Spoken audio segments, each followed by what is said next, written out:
Hello everyone, my name is Nathan and today it's time for another episode of Oxygen Not Included in the Ultimate Base 3.0. In the previous episode we have started building this petroleum boiler. In today's episode it's gonna be activated, we have no choice, the volcano is gonna be coming out of its dormant phase. What you see me do here at the moment is about half an hour of recording where I built something overly complicated once again, and then I figured out it doesn't work, so I went over the design again and I came up with something that is indefinitely simpler. So maybe I'm gonna give my duplicant time to take apart the rest of the automation we don't require, and then I guess we can do the simplified version. All we have to do is set up some filter gates and not gates. It's very easy.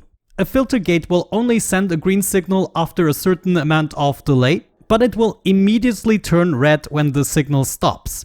This actually allows us to make things much simpler. First and foremost, we're gonna go up. Let's go to here, hop into a NOT gate. That is gonna go right here. Then we continue into the next gate, which is then gonna go into the door. I made this all out of steel just to be sure. So last but not least, we want a filter gate right there. We also want an additional filter gate that is gonna go here. So this can be made out of copper, and I'm gonna add that right here. We then need some more automation wire going out from the sensor itself. So we're gonna hop over here into the gate and then over with another steel wire into the door. So let's add that bridge right there, and that should be all the automation we require. It's that simple. We can even add a huge delay for one of the mechanisms so we can keep the solidified magma in there to send over some more heat before we actually mine it.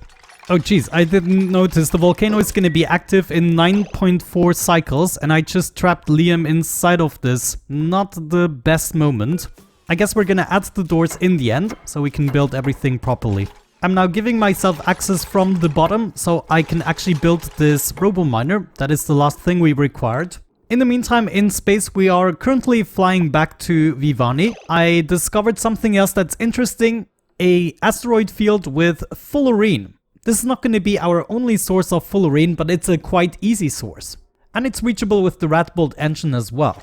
There we go. The contraption is completed, I believe. Let's check it out. Right now we have the default delay on there. At the moment we don't detect any liquid, so the magma right here would be solidified. Also, that means the lower door is open and the top door is closed. If we now switch the signal, then what we should be seeing is this door closing first and then with the delay this door opening. And there we go. The delay happened and the door opens. So now new magma can enter the tile. Oh, actually before we detected the magma, now we are detecting the solidified magma tile. Oh, Ellie is back and scolding. I totally forgot to re-equip her suit. Maybe I'm gonna do that right now. Oh, never mind. It's a worn Atmo suit, so let's forget about that and hope she's gonna make it back alive. Either way, my point is it is working in both directions. The closing happens first and the opening happens later. Now, how can we achieve that when the tiles solidify, we wait for a longer time before we actually pick them up? One way we could do that is increase the delay right here. We want the lower door to wait opening for as long as possible. With one filter gate in this case, that would be 200 seconds. Unfortunately, you cannot go any higher. Now we just need to activate the robo miner in time for the tile to be picked up before the door actually opens. So maybe first let's set up the robo miner there. We then want the same thing happening as with the door, so we first need a NOT gate. Gonna set that up right there. And we also need a filter gate right here. And this filter gate is gonna be set to something lower than the 200 seconds. Let's finish the build, maybe already close this off, and then we also need to introduce water. I already built the pipes, we just have to hook this up to our aquatuner loop and then maybe fill up the reservoir a little bit first. I also already got my oil handy here, and as promised I extended the cooling loop to also encompass the lowest floor. There, my filter gate is somewhere here. Let's set this to 190 seconds, so we have 10 seconds time to mine one block. Should be enough, right? Maybe let's do 180. Though, admittedly, the first eruption is never gonna reach this door. I also wonder, let me just see the tiles here. We probably need to raise the floor just a tiny bit. Let's see, maybe let's do something like this. Yeah, I like that. It lines up with the volcano, will give us a nice pattern, and then the magma can easily flow to the door, and we don't have to fill up the entirety of the room before it does it. Wonderful. My cooling loop is already being filled up. Actually, let's check that. If we are above... it's water, so we don't want to get too cool. Let's say 15 degrees. Oh, looks like I already messed this up. Yeah, we had some cold water incoming, and I totally messed this up by not setting up the thermosensor. Fortunately enough, we still have access to this room without destroying anything. So we are gonna fix that pipe. Actually, that went a whole lot quicker than I thought because Liam had nothing to do. Okay, let's wait for the liquid reservoir to be filled up just a tiny bit. Is there a way for us to prevent actually filling in too much oil? I'm not 100% sure. Also, did I set this filter? No. If we reach a certain temperature, then we want to open up the door because we have enough heat. The temperature we want to reach is 400 degrees for the oil to convert. Actually, let me make 100% sure that is the case. Yeah, 399.9. So let's say if we are above the 400 degrees, or maybe even a little... let's do 400 just to be sure, and then the door will open. Good. I think it's time to actually close off the room entirely, and then we can basically try our luck. Let's see, is my rocket already refueled? Almost. Another 1000 wrap bolts to go at the moment. Oh wait, I cannot even build this. I just totally closed off the room. Yeah, there's no easy way for me to access this now without leaving any debris. I'm gonna establish a little liquid lock here. And then we're just temporarily gonna make our way in here, leaving these ladders in case we need to maintain this room anyways in the future. I would hope not, but you never know. I just noticed, by the way, we achieved a complete vacuum here. I hope we have nothing off-gassing now. Okay, it's starting to look really good now that it is cleaned up. It is 6.9 cycles to go. Anyways, I feel like we have enough water in the system. Let's take this apart. Obviously, I had to forget to remove the pipe first. Hopefully this is not gonna land in here, but, well, it's a vacuum. Still sucks to get back in there. But there we go. We can let the cooling loop run at least. And that also means we can now enable everything that will take power. Right here with the conveyor loader, we want to pick up everything. And then I think we're ready for the automation. The first one I will have to do myself by kind of swapping the signal, but then the system should detect everything by itself. And we can also see all of my machines are now being cooled down actively. This is good. What is not so good is now my liquid filters are taking over heat damage and everything because of the vacuum. There's actually another something that I forgot. I want to pump out the petroleum at a certain level. So at least here I'm gonna need a hydro sensor.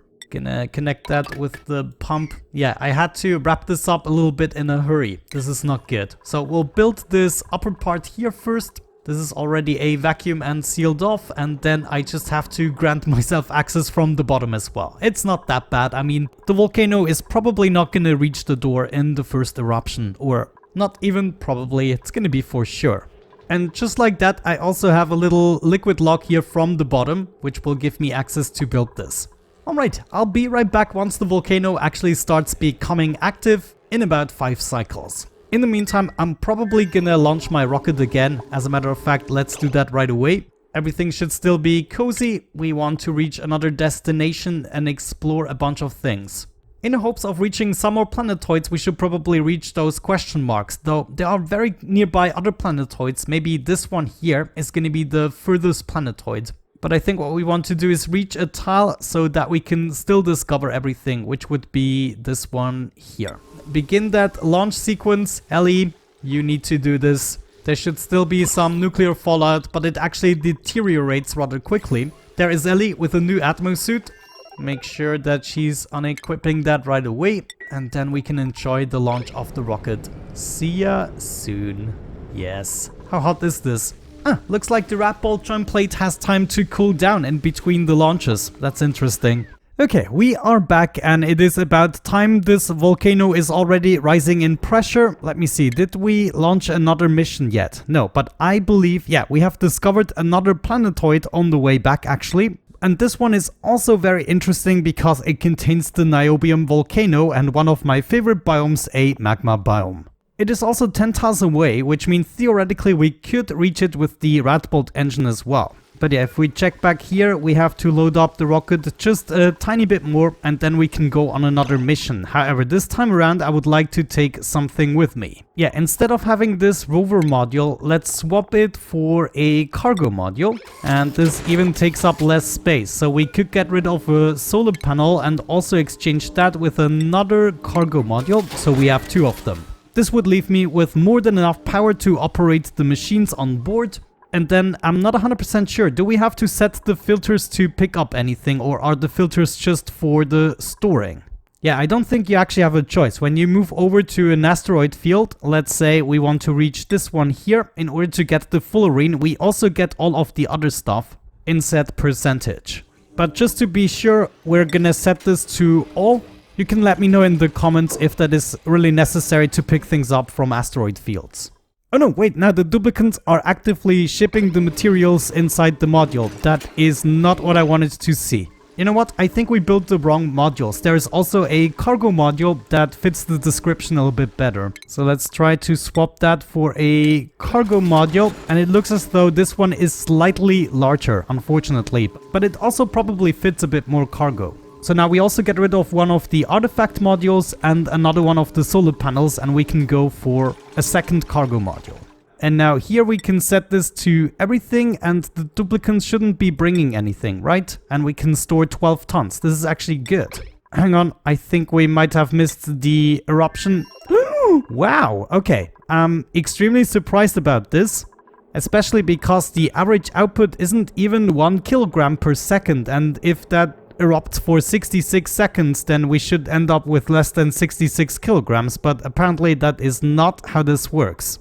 Yeah, I should have looked at this number. It's spewing out 160 kilograms per second for 66 seconds, of course. So I felt a little bit too secure about this, but the magma is gonna reach in the next cycle, which is gonna be 15 cycles away. Well, in the next cycle of the volcano eruption. Good thing we were ready nevertheless, I would say. Cargo bay, we also collect everything here, and now we should be able to launch this baby. There, rocket is fueled up. Let's change the target. We want to fly straight to this asteroid field, and we want to begin launch sequence. Yeah, everything should be settled now.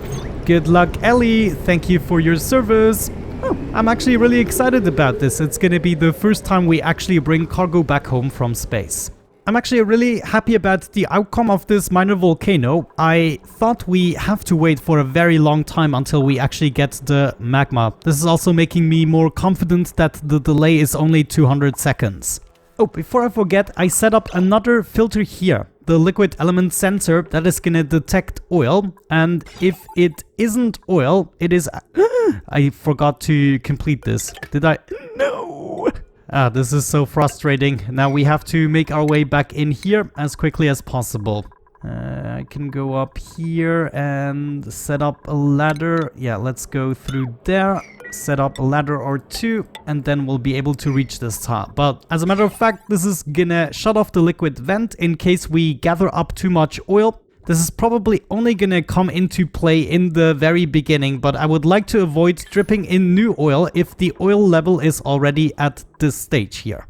So as soon as we fill up an entire tile with oil and some more, then it is gonna shut off the liquid vent, and we are gonna wait for whatever goes wrong to fix itself. Like it could be that we don't have enough magma to actually drop down, for instance. We're now dropping some oil on there. And we can also deconstruct it again. Good, with some oil in the mix here, I just have to fill these 2 tiles, then we have our vacuum and we can enter again. Easy peasy. But yeah, hopefully at some point we're gonna be past this and don't have to enter it anymore. Yes, Liam, please fix my errors. Oh, I didn't really need to open this. I could have gone from there. Oh well. My point remains valid, and I believe at this point we can hook these guys up together. Let me see, I probably have a insulated pipe there. But you can see the oil is now tagging along. It would be cooling down the first layer here of the petroleum, and then the cooling/heating process can go on. We are then gonna fill up this room here with enough crude oil to fill up an entire tile or 2 tiles here. When it then reaches the center, we're gonna be fine. And close this off again, Liam. Thank you. Okay, that wasn't that bad. How far are we with the rocket? Still 3.2 cycles to go. It's like a historic moment in our playthrough here. Oh, we can actually see this already worked because we are detecting the oil now. The liquid vent closed up. So that's another thing I don't have to worry about, especially in the beginning when we don't have that much magma. Good, so now we can focus on our space mission and maybe future space plans. I would like to know what this is, but considering this is a planetoid, I believe the last planetoid is either here or all the way over there, or maybe both. But I think we almost discovered all types of planetoids by now, so I wouldn't be surprised if there is only one left. But just for a little change, I wanted to do something else with my Space Explorer. Considering we have 24 tons of cargo, we can pick up almost everything here. This has a total mass of 32, and then I'm just guessing it is going to regenerate over time. But it's better to get started with these space missions right now, so we can scoop up more fullerene over time. But considering we discovered a planetoid made out of niobium, I'm not so sure we're even gonna need that fullerene. In the meantime, on Gloani, everything is going fine. I noticed that when I have all 4 rat bolt generators running, then I'm running out of gases and everything else. And then my entire power system is sometimes struggling, not being able to cool down the water enough. Also, did we... oh no. What happened here? Looks like we had some stuff overheat here. Interesting. This shouldn't really be the case. Well, it doesn't matter. We can easily enter here without destroying anything. Also, I got some water in here as well. Maybe, I don't know, maybe it overcooked. Anyways, I wanted to do some automation with these rat bolt generators. Namely, we have a signal here going out, right? Sends a red signal when reservoir is high threshold. So when this is full, it's sending a red signal, meaning we have a lot of hydrogen stored. The red signal could then go to the last 2 generators, and that means we only have really 1 generator running. What is this about? I totally forgot about my automation. This is now running the entire time, which at the moment doesn't matter because I have all materials. But good thing we discovered this. Obviously, this should be coming from the launcher, and it would simply disable all of the rat bolt generators. Now, as for the last 2 generators, I only would like them to run if we have enough gases in here. This will have to be done with an AND gate. We can actually keep these wires, set this up as our first condition, and this one would be our second condition. Obviously, we need a NOT gate. And then we can just kind of bring this along here and hook this up to our second input there. This would then run into these generators, and therefore not only has the interplanetary launcher to be able to receive rat bolts, but also we have to have enough gases to run the second pair of generators. This way, when I'm running all out of hydrogen, we will not be wasting our power on 4 rat bolt generators. Hassan once again is playing the dangerous game, the radiation game we call it. We play it every once in a while and he seems to enjoy it. 188 rats, that isn't even that bad, and we are already said and done. Wonderful. Let's check out the star map once again. How long until we reach this? 1.8 cycles. And then in the meantime on crew deal, the volcano is gonna erupt in 11.8 cycles. I'm gonna catch you in just a bit. Dun, dun, dun. There is actually a freaking drill cone. This just shows you that I've never actually drilled from space. But yeah, now I'm not so sure about the rat bolt rocket. We definitely have to sacrifice another cargo bay in the hopes of being able to drill. By the way, I made the trip all the way to the asteroid field and then back again after realizing I need the drill cone. But now I set it to research, so the next time that will be researched and done. In the meantime, the minor volcano is gonna erupt in 4.3 cycles, so I would say to finish up this episode, we are gonna get the contraption launched. And then when we get our first petroleum, we can kind of see how it works, and that will be a good wrapping up point for today. On Gloani, we now used up a substantial amount of the gases. The hydrogen vent just went dormant, so now the 2 generators here are disabled and they're not gonna be working until we have enough juice once again. Obviously, 2 generators will be more than plenty. Probably already 1 is enough to take care of all the volcanoes. But right now we need more generators to get all the materials that we actually dug up from space. No, that we dug up from the terrain. By the way, we spent so much time in space that we collected a whole bunch of data banks. I mean, just look at that. The data banks are going nuts. In preparation for the drill cone, maybe let's remove this module here, the artifact module. I would like to have 2 cargo bays, but I don't think it's possible together with a spacefarer module. And then I'm gonna need the solar panels to have enough power for the oxygen diffuser as well. Let's also remove this guy here. And yeah, I don't see the drill cone only being 3 high. This is probably gonna take up another cargo bay entirely. We'll see about that in the next episode. For now, I just would like to see this volcano erupt so we can get the contraption started. As a matter of fact, we can already get started by doing the first switch. We want this upper door to be open so we can collect some here at the bottom. Okay, there we go. The volcano just erupted a second time. We can now get this contraption launched. All we have to do is swap the filter to the position it is going to be at, and there should be our first swap. The first swap here is gonna take 200 seconds, but that is fine. And there is the swap.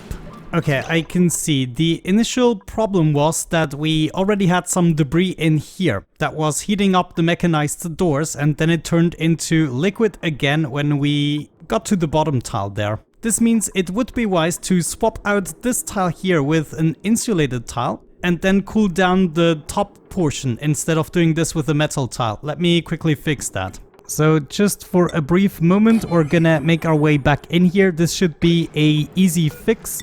This needs to be exchanged with igneous rock, and then the radiant pipe should be on the top instead of going through the tile. Here we are, changes already applied. We just have to close this back off and then we can test it again. Though now the debris actually had the time to liquefy already, so it shouldn't even happen anymore, but still, it's safer. There we go, everything closed. Let's do this again. Actually, let's save again first. And now we're gonna swap the signal. We have to wait. Actually, let me speed this up. It opens up and ooh, it actually happened again. Well, good thing we have that change now. We can swap this back to 200 seconds and we should also set the filter the right way. Yeah, this should now be... No, it's already set the correct way. Yeah, this is good. It's now gonna refill the thing, but it's only gonna open up this door again once this is solidified and hopefully mined up as well. And now we are heating up the door, heating up these tiles, heating up the crude oil. Nice. Oh, there we go. We got the first solidified tile and some igneous rock we picked up. Let me see that because this is now really hot. Okay, but it can reach the chamber and it is now heating up the water here quite quickly and it comes out at 1000 degrees. Okay, this is gonna be a little bit tricky. For the main reason, if we pick up the items here at 1000 degrees, then the liquid is gonna overheat. No, it's actually already gone. So there is another change we have to implement first. We have to kind of close this off and make sure this is entirely full with, for instance, crude oil, so it can take the heat. Otherwise, I don't think it's going to be a problem with the heat. Actually, we also need to hop over this joint plate, so that's another change we have to make. Other than that, we're good. We can then go through this room without any issues. Yeah, that wouldn't even be that dramatic of a change. We can add some oil here, fill up these 3 tiles. So maybe to make things easier, I'm gonna give myself access from this point. Let me do one more reload and then hopefully this is gonna be the last test before we can let this run. Alright guys, I'm back and I had to apply a couple of changes. First and foremost, one thing I noticed is that this is still overheating. We needed some better piping and I used lead, which is not that good. So I expanded the cooling piping a little bit so that we can have more cooling here. And then the other issue that I noticed is we were experiencing some overpressure here with the tiles. So I exchanged these tiles with airflow tiles and I also left more room for the oil to dribble over, or actually the petroleum. With the tile right here, I did have some oil leaking over, which is not what I wanted to see. Now there's one tile we actually forgot to do. Liam, you have to move back here and finish that up. There, now it is finally completed and I think we can launch this to wrap up the episode. I'm gonna go ahead and switch this hydro sensor. Oh, that reminds me, I also added a second filter gate. So now we have 400 seconds before the door actually opens. This gives us a little more time to cool down the igneous rock before we pick it up. I obviously also had to add these filter gates here with the robo miner. So now we have one filter gate here going for 200 seconds and the other one for 180 seconds. That gives us 20 seconds where we have to mine the igneous rock tile before the door opens. We're through the first filter gate and now the second filter gate is going to be activated. I narrowed it down to 10 seconds so it goes a little bit quicker for the first time, and now we are quite quickly cooling down the magma here. The tile, the door, and also these metal tiles are heating up. The oil is already at 130. Now the hydro sensor just switched because the tile turned solid. And now we can still extract heat for 400 seconds with these two filter gates, and that is going to bring this down to about 800 or so degrees. Also right now we already have some igneous rock tiles here that are pretty hot, and they first need to heat up the water substantially before this contraption becomes more effective. So hopefully we can do this as quickly as possible. In the meantime, we have reached 150 degrees and we are starting to convert our first petroleum. In the process here, I managed to overpressure some tiles, but the airflow tiles hopefully are going to prevent this from happening again. We have now reached 830 degrees here with the tile. And as we can see, yeah, there's still some more time. So this is actually nice. 2 filter gates, we could even go with 3 in order to extract all the heat. But this feels pretty solid so far. Yeah, still 100 seconds to go and we are at 740 degrees. Nice. The water is already at 90 degrees. This is good. It's gonna turn into steam very soon. And there is the mining of the tile and we should be picking that up. How hot was that? 629 degrees. So still pretty hot, and you just saw the new magma dropping in. Everything seems to be working so far. We just need to be able to get rid of what's in the conveyor loader pretty quickly, which is why we desperately need the steam in here so the cooling can go quicker. There we go. We had our first few items exiting the contraption, so they are going through their final cooling phase here in the oil. But there's still some items trapped in the conveyor loader, so I'm not sure we're gonna be quick enough. Let's wait until the petroleum swaps over, and then I'm guessing we can wait until the next episode to enjoy the fruits of our labor. There we go. We have some petroleum going over, and now this should be cooled down even more with this oil. Yeah, and it's already dribbling down. This is absolutely wonderful so far. Here the liquid is cooling down again. This is also very, very good news. Okay guys, I don't like to admit it, but I had to go in there once more in order to fix another issue I had with the oil just sipping over. The way I solved this is by moving the automation. Now we actually have our liquid sensor here that detects the oil as soon as it dribbles down, but I have a filter gate in between, so it needs to have a little bit of oil before it actually triggers the liquid vent to shut off. But this way I prevent from too much oil accumulating, and then it is also not gonna sip over. I also moved my thermosensor over here that is controlling the door. It is now sitting on the tile at a temperature of 410 degrees. And with that, I believe we have a working contraption and we already accumulated quite a bit of petroleum. So I'm looking forward to actually utilizing that the next time. But with that out of the way, I really hope you enjoyed today's episode. We're gonna continue as of this point right away, and I'm looking forward to it. Have a great time and see you soon. Bye bye.